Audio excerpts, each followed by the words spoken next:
one. Hi, my name is Rick Sanchez. I'm with a company called Tractor Tip, and what we have for sale here today is a Komatsu wa250 PT-5L.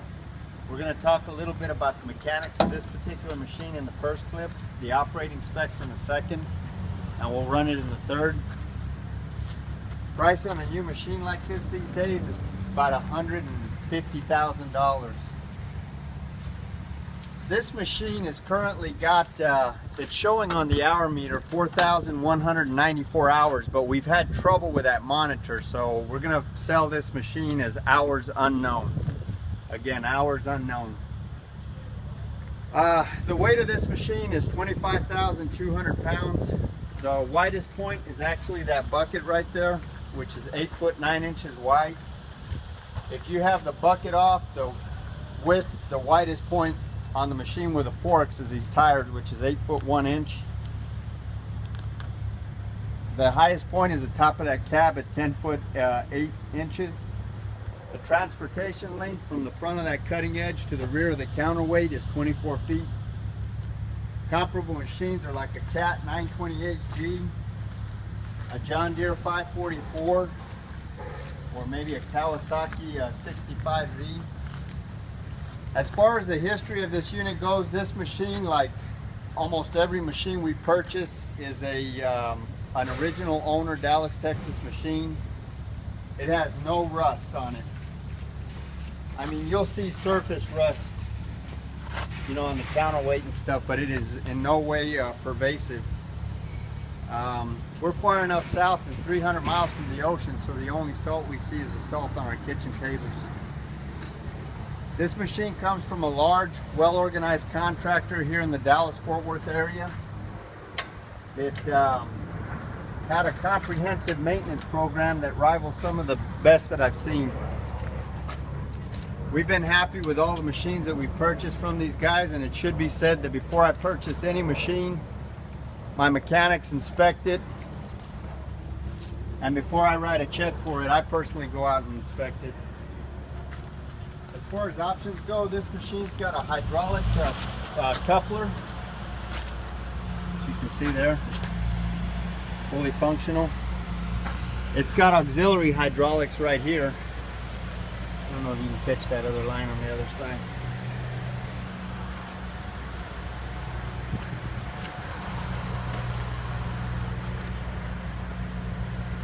It comes with a bucket and a set of forks.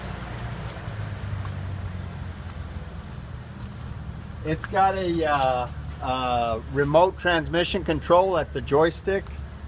It's got an air conditioner, all the glass is in it. You know, there's a crack right there on the glass, but it doesn't affect the visibility. AC blows cold, the heater works.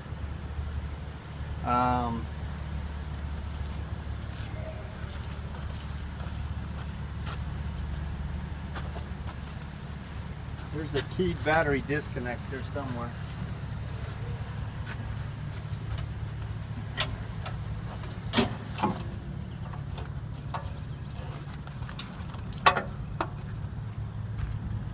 I'm not sure where it's at, but oh,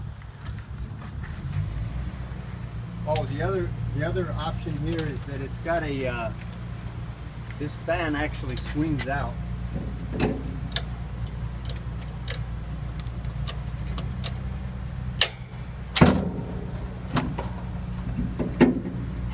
So this fan swings out, so you have easy access to clean your, it's a hydraulic fan, so you have easy access to clean your oil cooler and radiator and transmission cooler.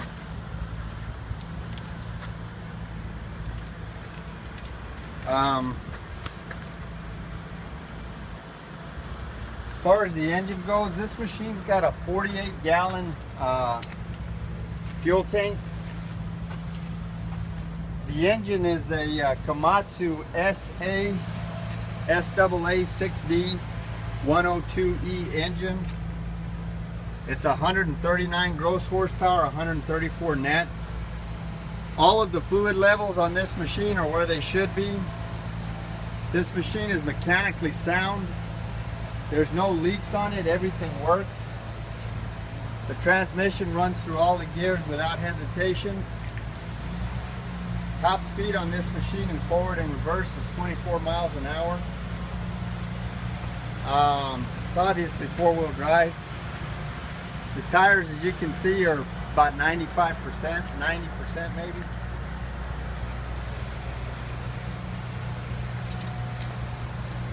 They're all radial tires. They're 20.5 25s. They all match. The hydraulics on this machine are strong. There's no cracks or welds anywhere in the work equipment.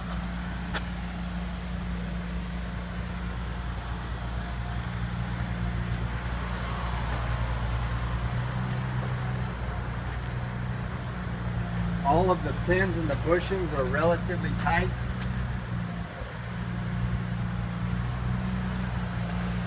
There's no deflection in that articulation joint, those two kingpins right there.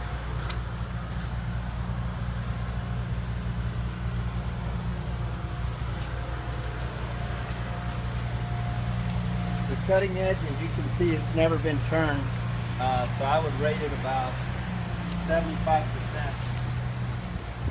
You still got a full other side on it. This bucket width is 8 foot 9 inches wide. It's 4 foot 1 inch tall, and it's 3 foot deep. It's a. If you look right here, there's a tag on this. It's a 3-yard bucket, probably 3 1/4 yard deep.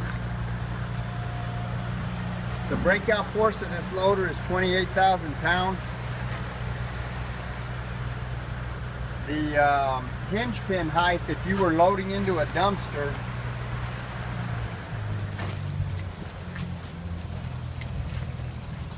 this hinge pin height right there, if you were loading into a dumpster, is 12 1/2 feet. The lifting capacity of this machine is limited by its static tip load because the hydraulics are so strong. They simply stated the hydraulics will give out. The hydraulics are so powerful that the machine will actually tilt forward before the hydraulics give out. So the lifting capacity of this machine is limited to the weight behind the fulcrum of this front axle right here, which is in this case 21,000 pounds. These are the forks over here.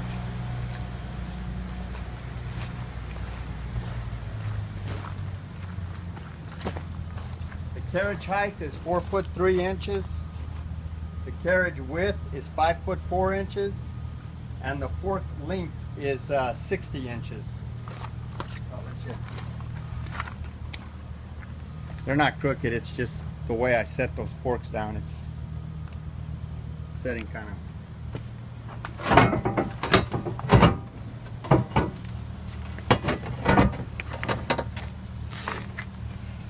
So we're going to run the loader in the next clip.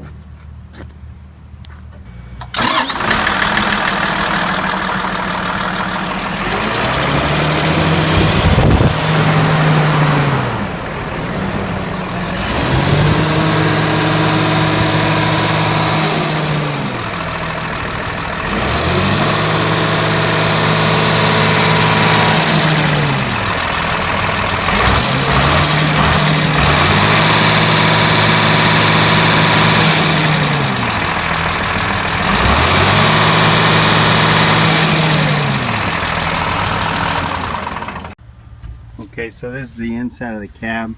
These are your lights. These are your four-way flashers. This is your windshield wiper. Your monitor panel there. This is the selection switch to toggle you through the your screen right here.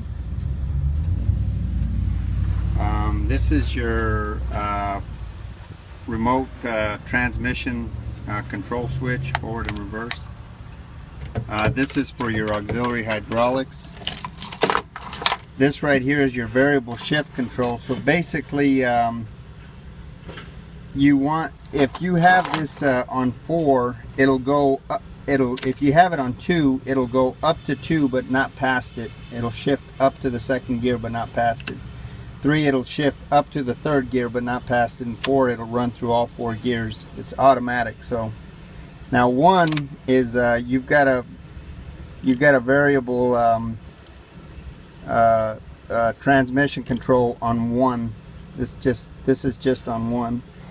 Here's your forward and reverse. This will prevent your remote transmission control or enable it.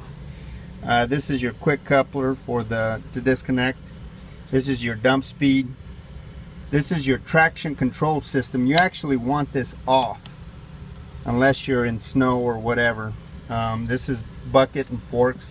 So if it's in forks, it allows the bucket won't roll. It's for like you won't get that natural roll with. So there's your radio. Like I mentioned earlier, there's a little crack right there. But all in all, it's a good little machine. It ties all the knots. I'm going to show all the gauges work.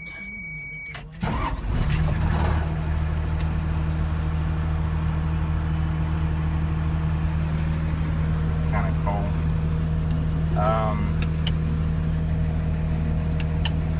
Let's see that. This thing is actually showing an engine oil level is low error. It's an E01 error, and that's actually a bad sensor. The engine oil level is not low.